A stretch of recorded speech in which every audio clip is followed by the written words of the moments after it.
আমার না ভীষণ মন খারাপ। ব্যাপারটা যখনই মনে হচ্ছে আমি কোনো কূলকিনারা করতে পারছি না। কি হবে বলেন তো? এই যে ডক্টর ইউনূস জাতিসংঘের অধিবেশনে এসেছেন। বিভিন্ন দেশের বড় দেশের প্রেসিডেন্টের সাথে কথা বলছেন। তারা বাংলাদেশকে এগিয়ে নেবে বলে আশ্বাস দিচ্ছেন। তাদের সাথে ছবি তুলছেন, সেই ছবিগুলো আসলে সোশ্যাল মিডিয়াতে নানানভাবে আলোচনা হচ্ছে। আমার হতাশার জায়গা বা আমার আসলে মন খারাপের জায়গা ওখানে না। কদিন পরে তিনি যখন দেশে ফিরবেন, তখন কি হবে?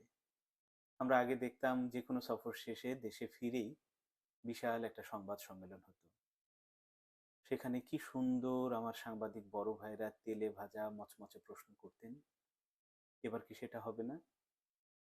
আচ্ছা, হবেই বা কোথায়? গণভবন তো আবার জাদুঘর হয়ে গেছে। আবার যেসব সাংবাদিক বড় ভাইরা এসব প্রশ্ন করতেন তারা কেউ জেলে, কেউ আত্মগোপনে, কেউ দেশ ছেড়ে পালিয়েছেন।